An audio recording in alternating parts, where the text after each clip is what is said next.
ini konsep penting dalam kehidupan kita. Setiap hari kita itu harus belajar. Maka itu yang rajin nonton sinetron, celakalah kamu dalam nama Yesus. Serius saya berkata, sinetron Indonesia sangat tidak mendidik. Apalagi berita-berita picisan murahan seperti gosip-gosip itu. Tolong saudara, kalau engkau ingin masuk neraka, lihatlah semuanya itu. Serius, semua berita gosip di TV itu cuma 3 isinya: perselingkuhan, perceraian, dan narkoba. Jawab iya atau tidak? Kalau saudara nonton itu, rusak hidup. Tolong anak-anak, jangan ikut-ikut mamamu yang sudah rusak, sehingga kamu ikut duduk nonton barang itu. Maaf saya berkata kasar, sungguh saya kan khotbah ini di mana saja. TV Indonesia sangat suka memberitakan gosip karena itu biaya paling murah. Aneh, biaya paling murah tapi ratingnya paling tinggi. Karena gobloknya orang Indonesia senang berita-berita seperti itu, ngotori mata, ngotori otak, dan ngotori hati. Karena orang yang suka nonton barang itu, dia pasti belajar selingkuh dan belajar cerah. Mengerikan. Saya anjurkan saudara nonton yang mendidik. Adik-adik, kamu senang nonton TV apa? Acaranya? Ya kamu. Apa? Global. Yang apa yang nggak kalau global? Ayo nggak apa-apa, kamu jawab. Kalau kamu salah, bapak akan marahi mama dan papamu. Bukan kamu yang dimarahi. Ayo, berarti mama papanya tidak mendidik. Ayo, adik kamu jawab, nonton global, apa yang kamu tonton? Ayo. Adik, kok malu? Gak apa-apa, ayo. Apa? Yang lain diam, jangan jawab. Nah, saudara tahu nggak? Yang tua-tua jawab itu hobinya itu gentara. Nah, ini bagian gobloknya lagi yang tua-tua ini. Tertobat kamu orang-orang tua. Serius, saudara.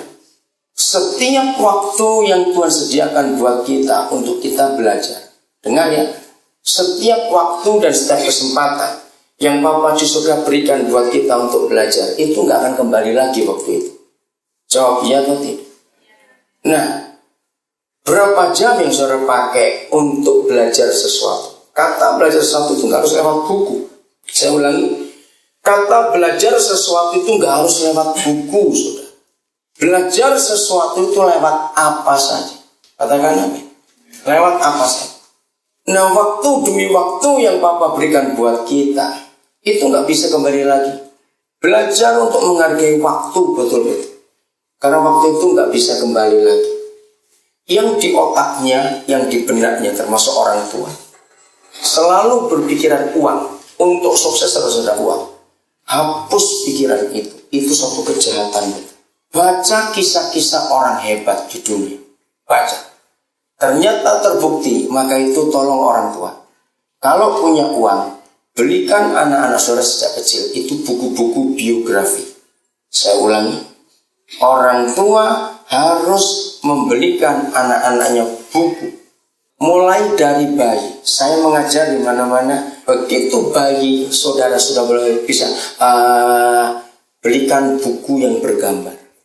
Mereka lihat gambar apa saja itu masuk ke otak. Nah, kalau dari bayi 3 bulan sudah dikenalkan buku, bukan mainan, buku, maka sampai tua anak itu akan suka buku. Dan saudara lihat fakta, orang yang suka baca dia pasti jenius, pasti cerdas. Maka itu menonton itu tidak mendidik. Kalau yang ditonton itu yang salah, TV itu. Perhatikan itu baik. Nah, jadi orang-orang sukses yang ada, yang pernah ada, yang sudah meninggal maupun yang masih ada sekarang, adalah orang-orang yang suka menggunakan waktu. Jadi malam begitu sampai, saya langsung buka TV. Hobi saya suka Metro TV. Dan saya kaget, ada berita, ya, tabungan, bukan kekayaan.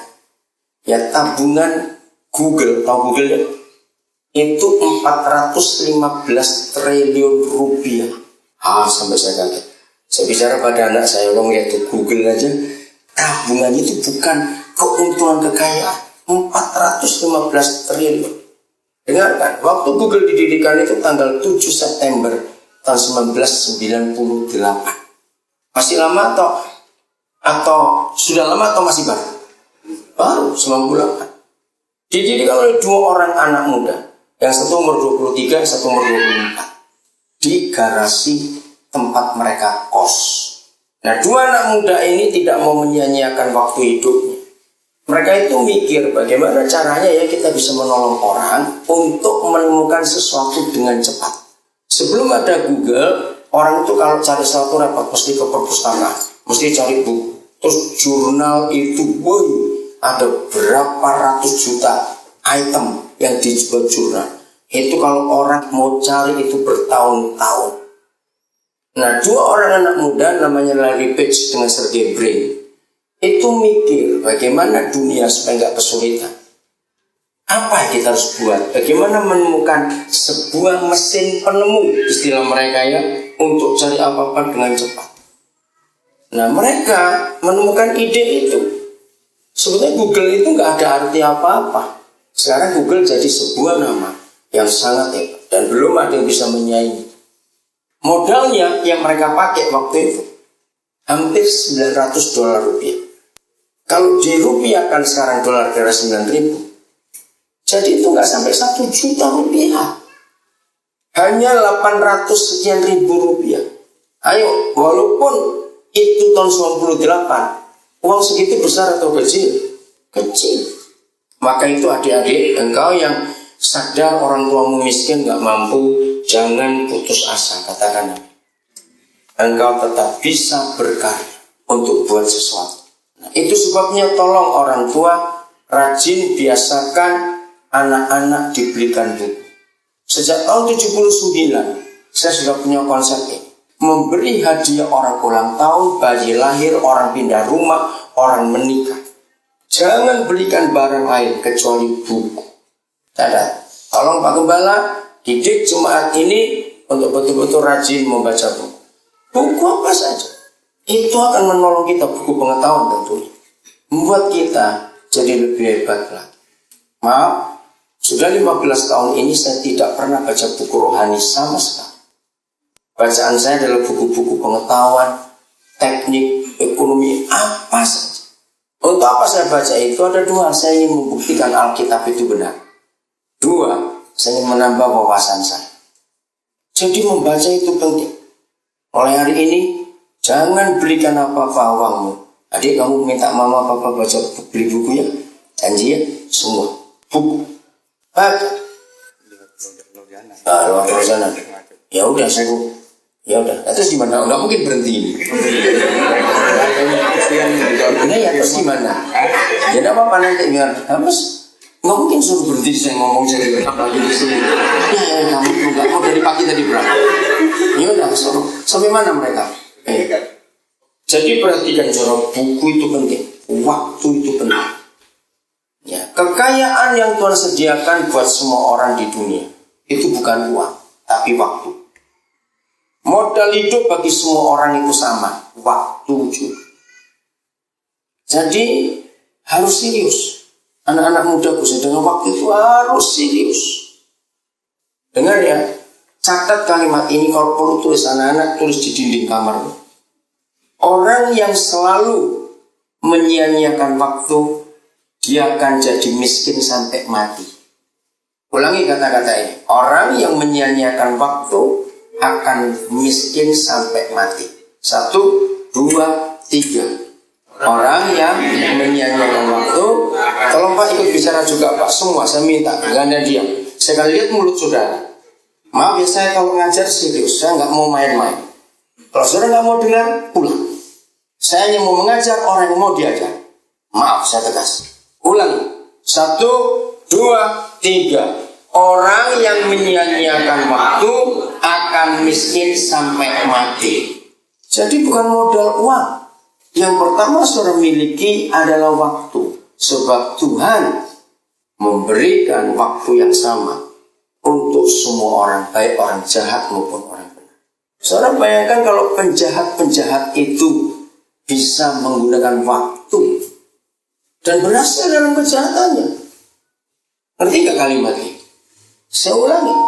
Kalau penjahat-penjahat itu bisa berhasil menggunakan waktu dan mereka sukses dalam kejahatan, masa yang benar tidak? Ini yang penting dalam kehidupan kita. Maka itu tadi, ya Pak Gembala Eki, ya, karena waktu nggak dipakai. Kalau tahu ini macet, terus berangkat jam 6 dari Luajanan. Ya, itu salah, konsep ini salah. Ya, orang yang tidak bisa menggunakan waktu dengan baik, dia akan miskin sampai mati. Ayo kita buka Mazmur 90. Mazmur 90 ayat yang ke-12. Mazmur 90 ayat yang ke-12. Ayo kita baca sama-sama. 1, 2, 3. Ajarlah kami menghitung hari-hari kami sedemikian, hingga kami beroleh hati yang bijaksana. Saudara, dari 150 pasal kitab Mazmur, hanya 1 pasal ini yang tulisan Musa. Ya, hanya 1 pasal ini. Pertama saya mempelajari pasal ini, saya tanya, Papa, kan Musa itu banyak menulis. Bayangkan, 5 kitab Taurat, Kejadian sampai Ulangan, itu Musa semua. Tapi kenapa hanya 1 pasal ini yang dimasukkan? Kenapa tulisan lain tidak dimasukkan? Nah, ternyata jawabannya di ayat 12 ini. Di dalam ayat 12 ini merupakan penyesalan Musa yang paling dalam, dan itu nggak bisa kembali lagi. Oke, yang tidak tahu hari ini saudara akan tahu. Bagi yang tahu saya akan tanya, Musa umur berapa mulai melakukan pekerjaan Tuhan? Ayo, mulai umur berapa Musa melakukan pekerjaan Tuhan? Salah nggak apa-apa, sebut saja. Umur berapa? 80. Sudah opa betul dia. Nah, masih ingat sejarahnya? Sebetulnya dia bisa melakukan pekerjaan Tuhan dari umur berapa? Saudara, ini cara kita belajar Alkitab. Bongkar Alkitab itu dengan aplikasi hidup sehari-hari. Ini penyesalan Musa karena dia buang-buang waktu. Maka itu salah satu doanya. Itulah doa Musa. Coba saudara lihat ayat 1. Apa judulnya? Doa Musa Abdi Yahweh Tuhan. Ini doanya. Nah, kenapa dimasukkan? Karena dia nyesal. Sebetulnya dia sudah bisa mengerjakan pekerjaan Tuhan waktu dia umur 40 tahun. Tapi dia gagal. Akhirnya jadi buronan, ya, kan dia membunuh. Nah, 40 tahun kemudian dia baru sadar. Nah, terus dia mulai melayani. Umur 80. Sampai umur 120 dia diangkat oleh Tuhan. Jadi seharusnya dia bisa mengerjakan pekerjaan Tuhan selama berapa tahun? Susah bener ini, 80. Kan dari 40 ke 120 itu susah bener. Biasanya itu duit aja kok susah. Maaf saya. Saudara, 80 tahun harusnya. Tapi sisa berapa tahun dia kerjakan? 40 tahun. Jadi dia kehilangan separuh dari waktu hidup. Nah, dia nyesal. Maka itu salah satu doanya adalah ini. Maka itu di ayat yang ke berapa itu? 10. Dia ngomong, masa hidup kami 70 tahun. Dan jika kami kuat 80 tahun. Dan kebanggaannya adalah kesukaran dan penderitaan. Sebab berlalunya buru-buru dan kami melayang-layang. Nah, waktu saya membaca ayat 10 ini, dia bilang maksimal 80. Nah, kenapa dia mulai umur 80? Aneh bukan? Nah, ternyata ini penyesalan. Saudara, siapa pernah kehilangan cincinnya, jam tangannya, rumah kebakar, mobil dicuri, pokoknya jelek-jelek ya? Pasti ada yang pernah ngalami, walaupun bentuknya beda-beda, uang dicuri. Ingat, tolong buka Alkitab saudara, Mazmur 90, ayat 12 dulu dibaca, lalu ayat yang ke-10. Jadi penyesalan Musa itu sangat besar, tapi nggak bisa ngapa-ngapain. Oke, saya kembali lagi. Jadi kalau ada orang-orang pernah kehilangan, rumahnya kebakar, mobilnya dicuri, uangnya dicuri, perusahaannya bangkrut, cincin kawinnya hilang, kamera dicuri, atau macam-macam. Walaupun sulit, kita masih bisa dapat barang yang sama nggak? Bisa. Walaupun sulit. Tapi satu saja yang hilang dan nggak akan bisa ditemukan kembali adalah waktu. Adik-adik, kalian harus belajar. Waktu itu modal yang luar biasa. Waktu itu nggak bisa diganti dengan uang. Siapa yang masih menganut faham time is money, ya, waktu adalah uang, itu orang paling goblok sedunia. Ternyata waktu itu bukan uang, dan uang itu bukan waktu. Kenapa? Bedanya yang paling jelas adalah uang itu bisa ditabung. Waktu bisa ditabung tidak? Nggak bisa. Nah itu bedanya. Jadi uang itu bukan waktu. Waktu itu bukan uang. Beda.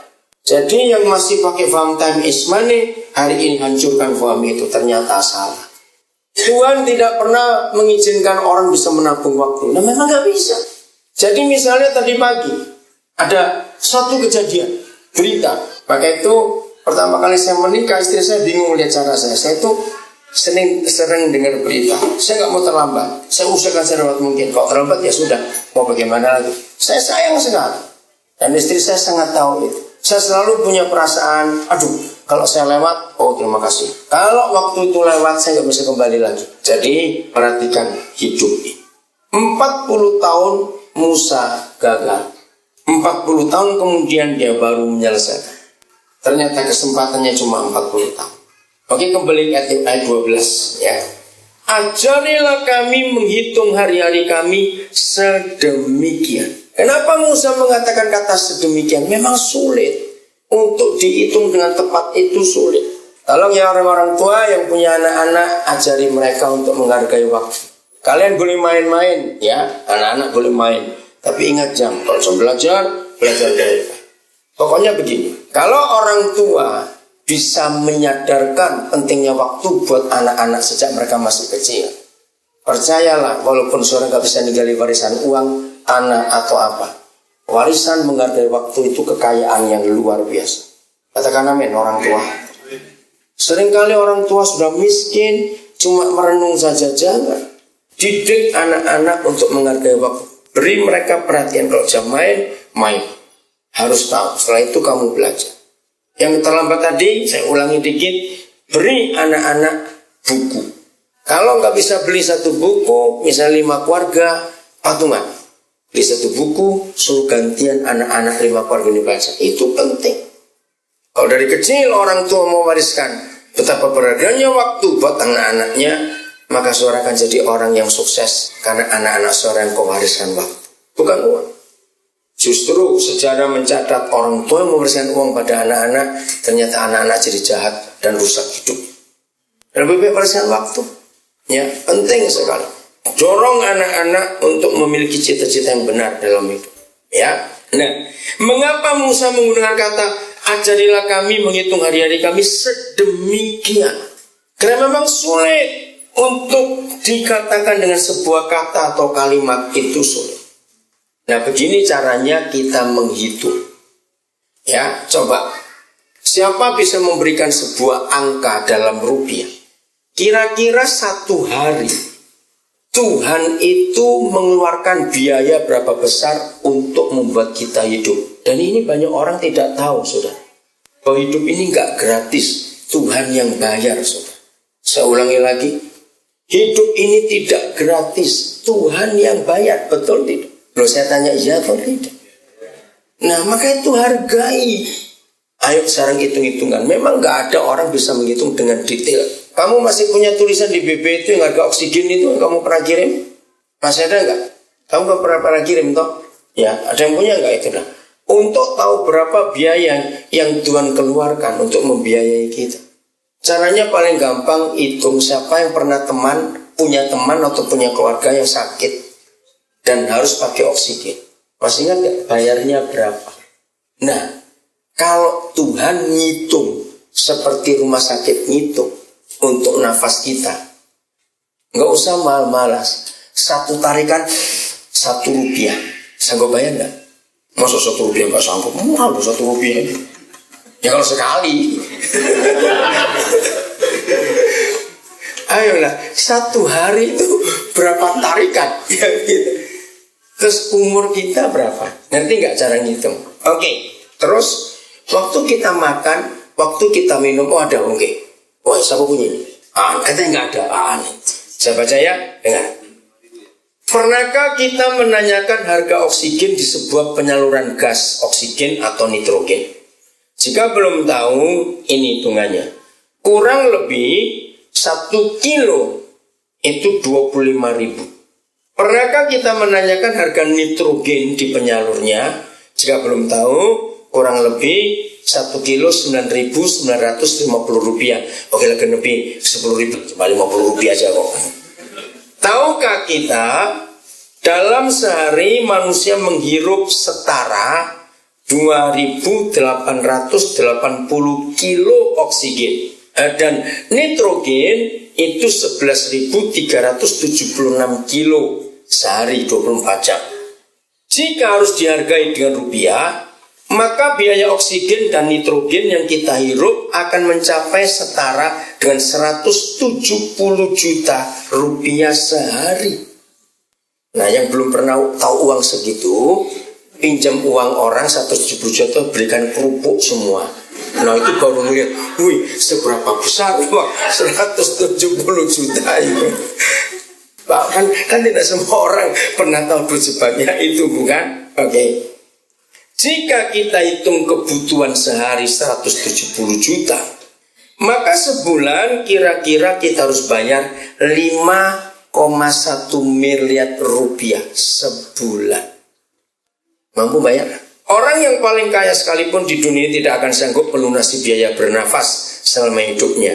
Tetapi Tuhan memberikan kepada kita secara gratis. Masihkah kita belum mau bersyukur? Ya pasti itu Pak Pulang. Dengarkan, itu baru oksigen dan nitrogen. Maaf ya, waktu kita makan, waktu kita minum, kita tahu nggak kalau itu ada racunnya atau tidak? Tahu tidak? Nggak tahu. Kalau tahu ada racunnya, kenapa kita nggak bisa keracunan? Bahkan yang kotor pun yang kita makan atau kita minumnya, karena ada cairan kimia di air liur kita, namanya enzim dan macam-macam. Nah, kalau itu dihargai lagi rupiah, proses kimia ini baru di mulut saja, itu harus bayar berapa lagi? Setelah diproses kimia di mulut kita dengan enzim dan semuanya itu turun lewat tenggorokan kita sampai ke lambung, itu ada biaya nggak dikeluarkan oleh Bapak kita di surga? Coba-coba ada tidak? Ada. Begitu sampai lambung, ini diolah lagi. Ada bahan-bahan kimia lagi. Setelah diolah, ada mesin yang bekerja memisahkan mana yang kotor lewat usus 12 jari, usus halus, usus besar. Yang bersih diambil oleh darah, yang kotor dibuang jadi kencing dan jadi kotoran. Itu proses lagi, duit lagi itu. Terus persendian kita, leher bisa goyang, jari, tangan, badan kita bisa kita lekukan semuanya. Itu ada biayanya, ada pelumas di antara persendian, dan macam-macam lagi sudah. Ayo coba jujur, kalau cuma nafas saja oksigen nitrogen 170 juta sehari, kira-kira yang lain-lain itu tambah berapa? Sebut aja lah angka. Nyebut aja, gak usah geleng-geleng, nyebut ngawur juga gak apa-apa tuh, nyebut aja Kak. 2M, terlalu besar lah, jangan kecilin dikit. Iya, kira-kira 50 juta, oke. Saya percaya bisa 2M, saya percaya itu. Tapi supaya kita nggak syok nanti setelah ngitung itu. Coba turunkan lagi. Nah ini loh ayatnya, ajari kami bisa menghitung hari-hari kami sedemikian. Karena nggak sulit. Kalau satu hari 50 juta, satu tahun berapa? Coba kali 365. Ayo. Saya nggak tanya banyaknya. Cepat itu keluarin kalkulatormu. Cepat. Ayo berapa? Ayo cepat. Kira-kira aja yang punya kalkulator. Hilangin nolnya. 5 aja. Nanti tambah 07 ya, 50 juta. 18 miliar satu bulan. 1 tahun. Loh kok murah tadi? 50 juta. Oh iya, saya 50, ini 170. Salah ngitungnya tadi itu Pak Beni ini. Oksigennya 170 juta satu hari loh saudara. 300. Iya Pak, 300 juta. Keliru. Bayangin kalau satu hari 300 juta yang surga keluarkan untuk satu orang. 1 tahun berapa? 365 kali 3 tambah 07. Coba berapa ya? 365 kali 3 tambah 07 109 miliar. 109 miliar 1 tahun. Sekarang kalikan umur kita masing-masing. Loh, ini cara ayat ini, saya ngitungnya begitu. Maka itu saya sangat berusaha sedapat mungkin waktu itu dihargai, saudara. Nah, kalau 1 tahun 109 miliar rupiah, itu pun masih terlalu kecil, bukan? Kalau Tuhan itu peternak sapi atau peternak babi, kalau nanti pertanyaan saya, ini agak gak enak, tapi gak apa-apa biar kita ngerti. Ayo, kalau Tuhan itu peternak sapi lah, bilang gitu, maka dia lebih baik beternak sapi atau melihara kita.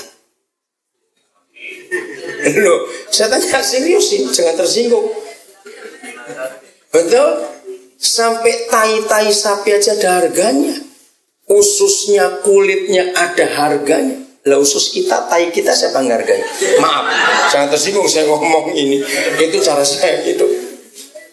Maka itu kalau 1 tahun 109 miliar dan saudara tidak menghasilkan apa-apa untuk kerajaan surga dan untuk dunia ini, betapa kejamnya hidup saudara. Betapa kejamnya. Ini yang kita harus berubah. Ajari kami menghitung hari-hari kami sedemikian. Ya, sedemikian. Ini penting. Dengan hasil segitu banyak. Maka itu saya ini paling marah kalau lihat ada seorang, apalagi anak muda, yang belum dapat kerjaan. Pagi bangun lapar makan, kenyang tidur lagi. Karena nggak ada kerjaan.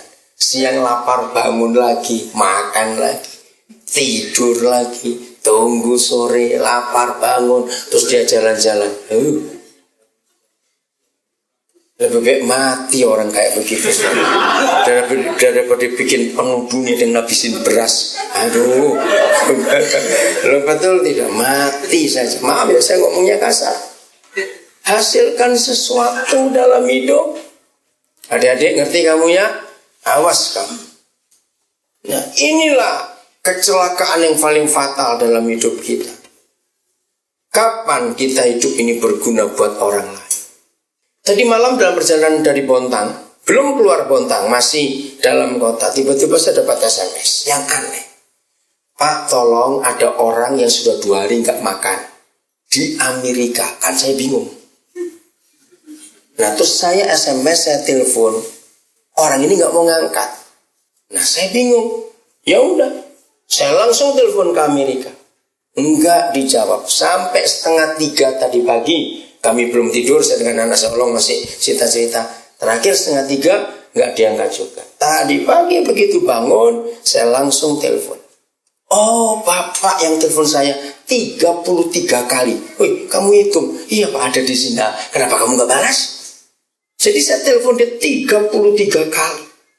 Kira-kira kalau saudara bosan nggak telepon orang segitu banyak nggak dijawab? Ayo. Nah, saya enggak. Pokoknya orang saya akan urus betul-betul. Akhirnya dia cerita tentang masalah itu. Oke, saya akan ibadah. Nanti selesai ibadah saya lanjutkan telepon. Saya bukan seorang pengusaha dalam arti yang punya perusahaan, punya apa tidak. Tapi biaya telepon saya 1 bulan itu paling dikit 6 juta rupiah. Sudah. Kalah pengusaha manapun. Kenapa? Karena bisnis saya adalah bisnis manusia. Bukan trafficking, harus bilang gitu ya. Awas saya ngomong, awas. Ya pokoknya, dan hampir tiap hari ada orang yang kirim kabar kepada saya, orang ini begini, orang itu hampir tiap hari. Dan itu bisnis saya. Tanggal 13 Maret yang lalu, saya bawa rombongan 12 orang ya ke 3 kabupaten di Kalimantan Barat. Sampai tanggal 19. Nah, di mobil yang saya tumpangi ada satu pendeta dari NTT. Pendeta Denny Nalvi namanya. Rupanya dia perhatikan saya. Nah, pas sudah tanggal 19 mau ke bandara, pendeta ini bilang, Pak, saya mau tanya sesuatu. Apa itu? Dari tanggal 13 saya ngikuti Bapak, ada hal yang aneh buat saya. Saya kaget. Apanya yang aneh? Anehnya begini. Saya perhatikan tiap kali Bapak ditelepon orang, Bapak pasti matikan terus Bapak telepon balik. Itu kena apa? Jadi kamu perhatikan. Iya Pak, kan buat saya itu aneh. Nah, saya bilang, kalau saya yang telepon itu kan pulsa saya. Dia nggak boleh nyetop saya ngomong. Kok nggak amin? Betul nggak? Dia nggak boleh nyetop saya ngomong. Saya pulsa saya. Dan itu saya gunakan untuk penginjilan. Katakan amin. Maka itu ingat, satu-satunya orang yang Tuhan Yesus katakan susah masuk surga, siapa dia? Orang kaya. Mati kamu yang kaya-kaya pelit, neraka bagianmu. Dalam nama Yesus, serius. Jadi musuh Injil itu bukan setan, tapi orang kaya pelit. Itu musuh Injil. Saya ini terima SMS BBM satu hari itu paling dikit 300, saudara. Bayangin, bisnis apa yang sebanyak ini? Karena saya ingin menggunakan hari-hari hidup saya semaksimal mungkin dan bisa berguna buat banyak orang. Maka itu orang egois dan orang pelit tidak mungkin dipakai oleh Tuhan. Kenapa yuk? Kenapa orang pelit, orang egois nggak bisa dipakai oleh Tuhan? Coba jawab, kenapa? Ayo, susah bener, sudah tahu dari tadi kok. Kenapa orang pelit, orang egois susah dipakai Tuhan? Dan nggak mungkin. Itu hitung-hitungan, bukan nggak ngaruh waktu, hitung-hitungan. Orang pelit dan orang egois nggak akan dipakai Tuhan karena Tuhan nggak mau bertengkar dengan orang goblok itu. Maaf saya berkata. Kalau ada bapak-bapak umur 55 tahun lalu bertengkar dengan umur 5 tahun, mau dihitung pakai ilmu apa saja, yang salah yang siapa? Udah cepat jawab, yang salah yang siapa? Ya si tua itu tadi. Nah itu Tuhan. Dia nggak mungkin bertengkar dengan kita, rugi dia. Oh enggak, amin. Loh betul enggak?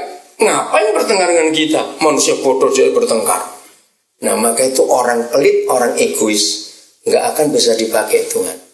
Karena semua pemakaian Tuhan harus keluar waktu, tenaga, uang, ide, dan semuanya. Nah orang pelit, orang egois enggak mau keluar semuanya. Ini rahasia firman Tuhan. Saya meneliti mengapa orang kaya susah masuk surga. Saya heran. Kenapa bukan pejina, pembunuh yang susah masuk surga? Orang kaya. Maka itu pendeta-pendeta yang hobinya khotbah sukses, diberkati, jadilah kaya. Itu membawa orang masuk neraka semuanya. Sebab mereka khotbah itu tidak diajar juga setelah kaya mau diapakan kekayaan itu. Itu yang salah. Banyak gereja penuh kalau pendetanya suka saksi gini, saudara, saya baru diberkati. Orang kasih saya cincin berlian. Saya baru dapat mobil lagi. Saya baru dapat ini. Sering nggak dengar pendeta saksi seperti itu? Nah, jangan datang ke gereja itu kalau saudara tidak mendengar kelanjutan. Setelah dia diberkati, dia bagi ke orang lain kan? Nah, kalau tidak, keluar dari gereja itu sebelum saudara ikut masuk neraka bersama dia. Serius. Pokoknya Tuhan Yesus bencinya luar biasa pada orang kaya pelit yang tidak mau berbagi. Begini filosofi orang kaya. Dia disebut kaya itu cuma karena satu kondisi. Kalau angka kekayaannya tidak berkurang. Ayo jawab iya atau tidak? Udah loh, walaupun saya nggak kaya pasti ngerti lah. Coba renungkan. Ayo kalau saudara kaya disebut kaya kan angkanya menentukan. Berapa? Orang kaya, angka kekayaannya nggak boleh berkurang. Apalagi angka depan. Kalau belakang dikit kurang boleh lah. Betul? Kenapa kok depan nggak boleh kurang? Yang belakang boleh angkat. Cepetan. Pura-pura kaya lah sebentar ya. Cepetan. Ayo, kenapa orang kaya itu kekayaannya angkanya nggak boleh kurang? Khusus yang paling depan. Yang belakang boleh. Kenapa? Cepetan. Karena kalau yang depan kurang, pengen dari misalnya kekayaanku 3 triliun, atau turun 2 jadi 1, turun 1 jadi 2 triliun, dia gelisah. Nah karena orang kaya itu ditentukan oleh angka kekayaannya, dan cuma ada satu hal yang membuat angkanya nggak berkurang, jangan diberi, jangan dibagi, tumpuk terus. Nah itu yang membuat orang kaya itu susah masuk surga, karena nggak mau berbagi. Orang Tionghoa punya filosofi, dalam hidup kalau tidak menggunakan 4 hukum ini, maka dia tidak akan hidup. Apa itu 4 hukum? Tambah, kali, bagi, kurang. Dan itu betul. Ya. Jadi seharusnya orang tua itu nggak boleh pelit karena punya hukum ini dari nenek moyang. Dan saya pakai hukum ini. Ayo jujur, dari 4 hukum ini, hukum yang mana yang dipakai manusia 100%? Tambah kali. Itulah manusia rakus. Dia cuma mau menambahkan dan mengalihkan kekayaannya, tapi nggak pernah ngurangi, nggak pernah dibagi. Mati dia. Ngeri sekali. Maka itu Lukas mengatakan, hendaklah kamu kaya di hadapan Tuhan. Apa bedanya kaya di hadapan manusia dan kaya di hadapan Tuhan? Kaya di hadapan manusia, maka manusia tahu jumlah kekayaan. Kalau kaya di hadapan Tuhan, Tuhan yang tahu jumlah kekayaannya itu dibagi ke orang lain. Ayo jujur jawab. Pura-pura kaya semua. Kalau saudara kaya dengan konsep tadi itu, mudah atau sulit berbagi? Ayo, susah atau mudah? Cepat jawab. Susah, maka itu jangan pengen kaya.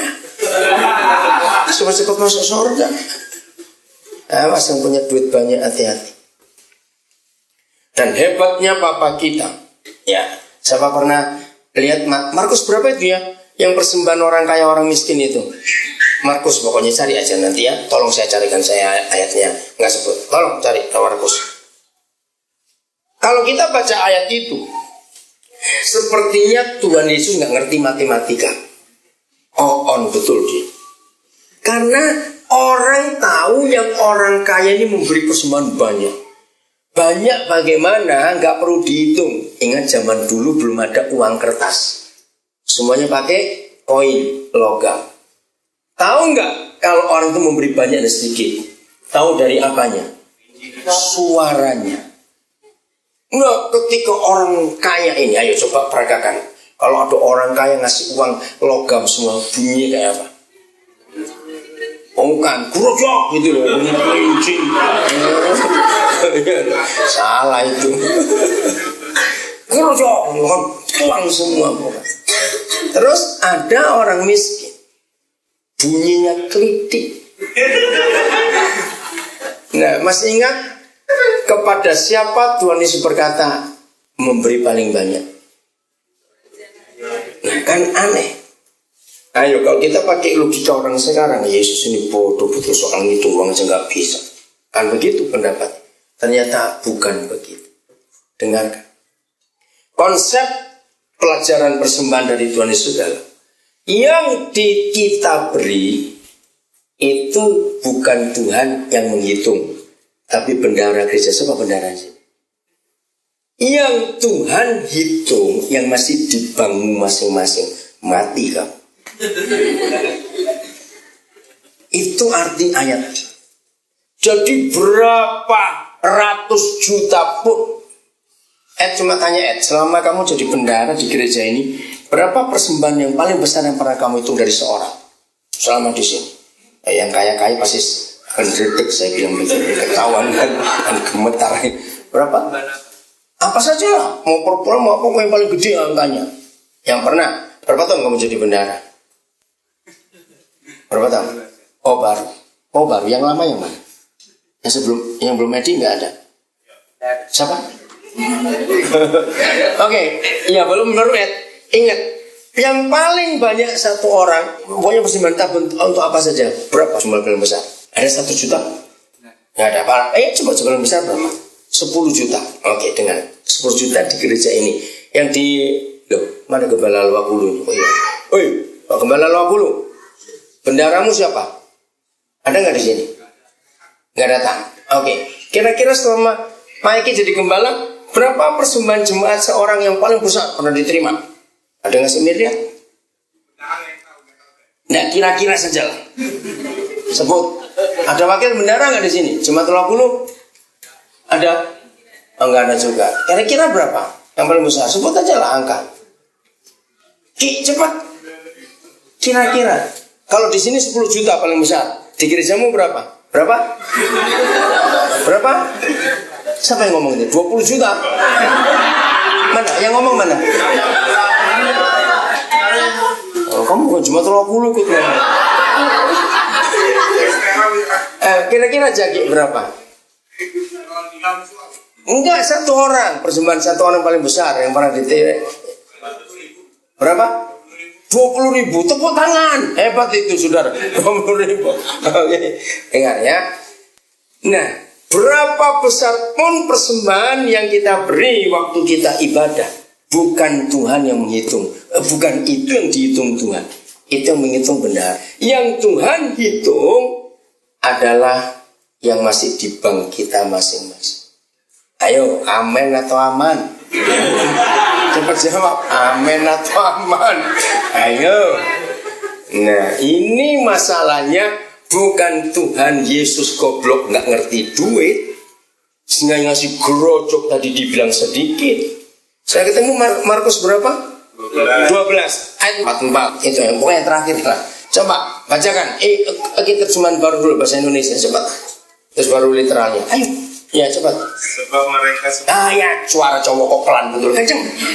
Ayo. Sebab mereka semua memberi dari kelimpahannya, tetapi janda ini memberi dari kekurangannya. Semua yang ada padanya yaitu seluruh nafkahnya. Ini lengkapum. Yaitu seluruh nafkahnya. Berarti ada sisa nggak? Nah, literalnya tolong baca. Mat kenceng. Karena semua orang telah menaruh dari apa yang berlimpah padanya, tetapi dia dari kekurangannya, yaitu semua sebanyak apa yang dia miliki, dia telah menaruh seluruh kehidupannya. Oh nggak amin? Ayo jujur, pernah nggak saudara memberi seperti janda itu? Saudara boleh tanya berapa anak saya, istri saya jadi saksi. Tuhan itu kalau minta dari saya, itu milik dia, saya nggak pernah tahu. Semua saya kasih. Ini yang kita harus pelajari, saudara, dalam hidup kita. Ya bukan berarti hari ini diminta semua, enggak. Tuhan tahu diri lah. Kalau pelit daripada bertengkar, ngapain itu maksud Tuhan? Ingat baik. Jadi begini, saya ambil aja secara apa itu sehari-hari. Kalau ada orang kaya, kekayaannya 4 triliun, lalu dia memberi 2 miliar. 2 miliar itu besar tidak? Satu ruko berapa disampai di desa Rangaran? 2 miliar, yang 2 lantai 3 lantai. Ya, 3 lantai. Satu ruko 3 lantai kira-kira 2 miliar di Samarin. Lalu ada janda miskin itu hanya memberi 500 rupiah. Ayo, kalau lihat jumlahnya mana lebih besar dibanding 500 rupiah dengan 2 miliar rupiah? Jelas 2 miliar. Tapi mengapa surga berkata yang 500 lebih besar? Ini yang luar biasa. Oke, nggak usah pakai seluruh nafkahnya, bilang separuh saja. Kalau janda ini punya hanya 1.000 rupiah, maka dia beri 500 rupiah. Itu besar. Nah, orang kaya tadi yang punya berapa? 4 triliun. Untuk sama dengan janda itu dia harus beri berapa? Nah, ini masalahnya.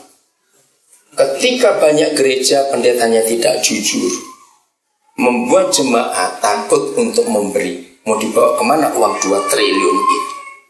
Israel enak. Ngerti nggak saudara? Nah ini jadi yang salah itu gereja. Membuat orang takut memberi karena banyak pendeta tidak jujur soal keuangan. Betul? Nah, kan saudara kalau berjemaat di sini kan tahu Pak Ben itu jujur. Kalau dia nggak jujur, rumahnya sudah di Pondok Indah Jakarta sana. Betul nggak? Mobil nggak mobil susah dibuka pintunya begini. Aduh, hari ini ke Bontang mau naik turun susah dengan mobilnya. Saudara, maka itu belajar untuk suka masuk surga, jangan suka masuk neraka. Amin. Yaitu dengan hidup itu mau berbagi. Tadi lihat berapa saudara tadi pas saya masuk, saya langsung cari ATM. Ada yang telepon, ini muslim, namanya Muhammad Rizal Fahri. Jelas muslim bukan Kristen itu. Nah saya tuh baru ketemu dia tanggal 9 April yang lalu. Saya ke Medan. Nggak sengaja. Pas saya jalan, Roh Kudus gerakkan dekati orang itu. Saya ini kenal betul suara bapak saya. Nah, saya dekati, dia kaget. Saya katakan saya pendeta. Begini Isa yang kudus bicara kepada saya tentang hidupmu. Betul-betul dia kaget. Sudah. Coba kalau nggak percaya ini, Tolong kamu baca ini. Jam berapa tadi, siapa namanya? Oh, Sulfari bukan Rizal. Coba baca yang kuat. Sini pakai mic supaya orang dengar. Ada tak? Jam 9:06 kan kepada M. Zulfahri. Ya. Muhammad Zulfikri Fahri. Ya, jumlahnya enggak besar. 400 ribu rupiah. Ya, makasih. Kemarin, ya waktu saya masih di Bontang, tiba-tiba urus ingatan saya, coba kontak Fahri. Nah, saya itu taat betul. Waktu saya kontak, saya tanya kabarmu bagaimana. Dia nangis, saudara. Dia bilang, kenapa bapak telepon saya? Saya tanya balik, kenapa kamu nangis? Saya tanya balik dulu dong. Jadi saya ajak beliau. Nah, dia cerita. Saya itu memang lagi mikir bapak. Cuma saya itu tahu diri, saya itu malu. Lalu ketemu. Kan baru sekali itu ketemu 9 April kemarin. Tapi saya sering doakan lewat SMS, lewat telepon. Pak, besok itu saya lagi perlu uang 400 ribu. Untuk apa saya tanya? Untuk ibunya yang lagi sakit. Boleh nggak saya ngomong dengan ibumu? Saya cek. Begitu disambungkan suaranya lirih. Tahu kata lirih ya? Berarti dia sakit. Nah, 400 ini untuk apa? Cukup nggak untuk obat? Kemarin mintanya 400 oke. Saya kirim tadi. Saya telepon, Bapak sudah kirim. Kalau itu kurang, kamu ngomong lagi nanti. Bapak akan ibadah dulu, selesai. Ini 1 jiwa. Amin. Nah, tapi kalau sudah minta, saya nggak akan kasih kok tuh nggak nyuruh. Ngerti nggak? Saya hanya taat pada yang punya duit. Maka itu gitu. Siapa masih ingat Tuhan berkata semua kita ini bendahara atau pemilik? Betul? Ya. Tapi kelakuannya? Nah, itu bertobat kalau tawa. Ngaku lagi. Nah ini loh, ini ketidakjujuran orang Kristen. Tahu posisi kelakuannya salah. Kalau kita ini bendahara, jadi yang punya duit siapa? Tuhan. Kita cuma pegang duitnya. Nah, bayangkan kalau saudara yang punya duit dan saudara punya bendahara. Terus saudara orderkan bendahara, tolong keluarkan sekian untuk ini. Oh jangan. Yang kurang ajar siapa? Kamu gitu kok bendahara. Ya, saudara itu yang kurang ajar. Oh saudara ngaku begitu kok. Maaf ya, jangan marah. Nah ini yang salah. Tuhan yang punya duit kalau dia minta kepada saya nggak pernah tawar-menawar. Tahu diri saya itu uang dia kok. Oh nggak, amin lah. Terus yang pelit alasannya, coba saya mau doa lagi dengan suara Tuhan. Sudah mati dulu itu orang. Oh ya saya lupa, maaf ini bendahara. Tadi diumumkan uang diakoni ada 5 juta. Itu berdosa besar. Selama saya jadi gembala, hampir 16 tahun saya jadi gembala. Uang kas dan uang diakonia selalu saya nol, apalagi uang diakonia. Uang diakonia nggak boleh didepositokan. Saudara, gereja-gereja besar yang kaya-kaya termasuk Samarinda itu nggak berani ngundang saya, karena saya pernah khotbah. Kalau gereja mendepositokan uang diakonia, terkutuk dan masuk neraka. Sebab uang diakonia untuk orang susah di luar kita. Cepat habiskan hari ini juga. Dan cari orang susah di sekitar kita. Dengar itu baik. Uang diakoni yang gak boleh disimpan. Diterima hari itu, habis hari itu. Kalau perlu gak ketemu orang susah, cari ke rumah sakit. Tanya kepala perawat. Siapa pasien yang gak bisa bayar? Lakukan itu sudah. Awas. Kecil jumlah 5 juta. Gereja-gereja kaya itu miliaran uang diakonianya. Dan cuma dimakan deposito. Ada orang datang susah. Dicek dulu, saya lihat dulu ini jemaat aktif atau tidak, berapa lama di sini, coba mati dulu itu orang, mau nolong saja.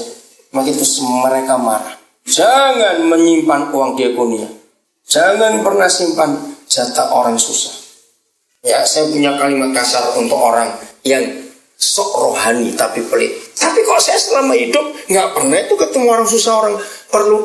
Oh, dia picek dan budek. Tahu kata itu bahasa Jawa. Picek itu buta, budek itu tuli. Mau, makanya orang pelit bertobat hari ini. Ngerti cara hidup sekarang saudara? Ayo kita berbagi. Apa yang Tuhan suruh kerjakan. Jadi 109 miliar setahun, kalau itu hitungan cuma 300 juta sehari. Harusnya kita bisa menghasilkan banyak. jiwa untuk kerajaan surga. Amin, harusnya begitu. Siap jadi berkat mulai hari ini? Ayo ulangi lagi kata-kata tadi. Jangan lupa, apa tadi kata-kata? Barang siapa menyia-nyiakan waktu, miskin sampai mati. Dengar ya adik-adik ya, jangan bongong, belajar. Buku apa tadi yang Om bilang suruh baca buku apa? Ayo anak-anak, biografi.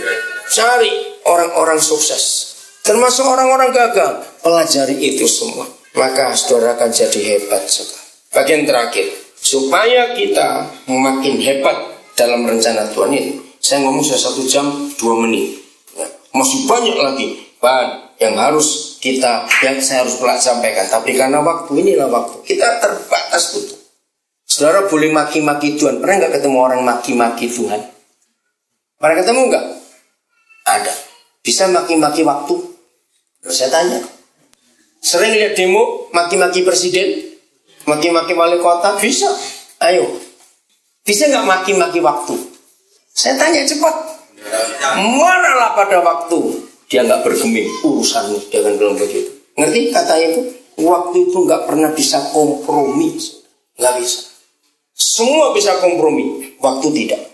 Pemerintah bisa kompromi, Tuhan pun bisa kompromi. Waktu Musa naik banding, dia bisa merubah putusan. Tapi waktu nggak bisa. Saudara bayarlah waktu sekian miliar. Dan menurut saudara? Enggak. Maka itu waktu itu kekayaan yang luar biasa. Hargai. Nah, jadi saya kembali pada bagian awal. Setiap kapan kita harus belajar? Setiap saat. Ada apa saja, cepat. Berapa hari ini, tolong tuh anak saya sejak tahun 90 yang lalu waktu dia masih mahasiswa di Ambon. Lama kami nggak pernah jalan lagi. Nah, baru berapa hari ini. Nah, ada berapa pertanyaan dia. Amang itu sekolah apa? Baca buku bagaimana? Karena dia dengar cara saya ngomong. Nah, jawaban saya adalah, Papa itu baik. Saya ini pergi ke rumah orang, saya naik bis, saya naik kereta api, naik pesawat. Ya, kemana saja. Kalau Roh Kudus suruh ambil koran itu, ambil majalah itu, lihat buku itu. Walaupun ini koran tahun 93 misalnya, buku yang sudah lama, ada orang bukunya ketinggalan di pesawat. Kalau Roh Kudus nyuruh saya baca, pasti ada hal penting yang saya harus pelajari. Dan itu cara saya belajar. Maka itu tiap waktu yang ada, saya gunakan sebaik-baik. Nonton TV juga begitu. Saya akan belajar apa yang saya dengar ini apa. Saya ngelihat apa. Ada apa. Akhirnya mau nggak mau pengetahuan bertambah terus. Karena tiap saat belajar. Dan hidup itu menyenangkan. Satu hal yang gereja kurang khotbahkan. 2 profesi ini. Saya tanya dulu kepada saudara. 5 tahun terakhir ini, kalau ada yang bisa tahu angkanya tolong saya. 5 tahun terakhir ini Samarinda bertambah berapa rumah sakit swasta? Banyak atau sedikit? Samarinda, cepat orang Samarinda loh. Berapa bertambahnya? Kalau di Jawa saudara, rumah sakit itu bertambahnya ratusan %, saudara. Berapa kira-kira di Samarinda? Apa? Masa nggak ada? Kecil-kecil klinik-klinik nggak ada? Ada. Berapa kira-kira? Ya terserah, pokoknya rumah sakit. Nggak mungkin 2, 3, 5. 5. Nah, saudara, kasihan ini ibu kota provinsi kok pelit sekali. Di semua kota provinsi di luar, ke Pontianak aja saya baru pulang di Pontianak, saya tanya, kenapa hobi saya nanyain bertambahnya rumah sakit? Karena gereja kurang ajar betul.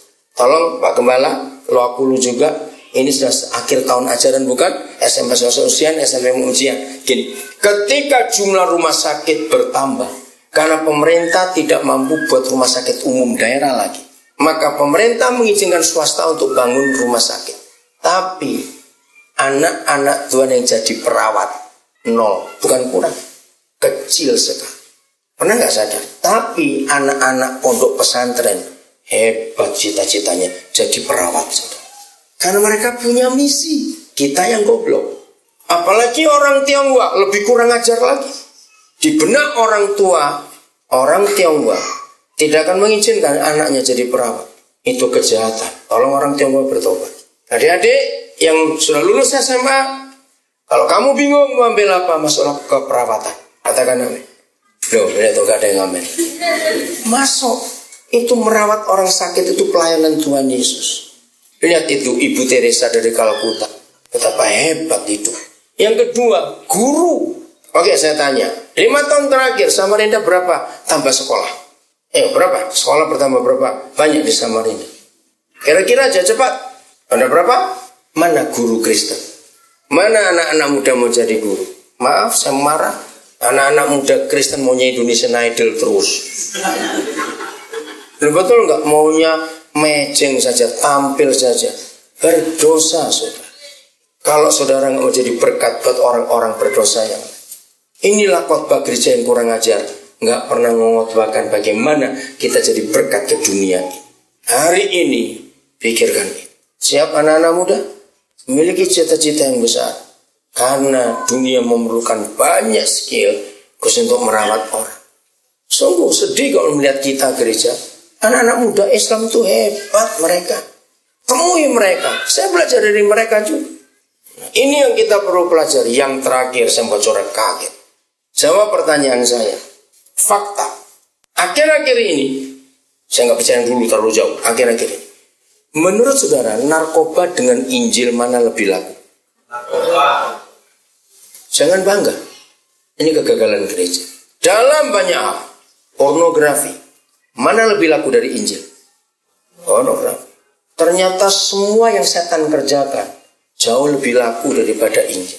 Yang lebih hebat lagi, setan itu nggak pernah pasang iklan. Gereja pasang iklan di koran, kas lebaran, betul. Tapi nggak laku. Maka saya anjurkan semua pendeta belajar dari setan.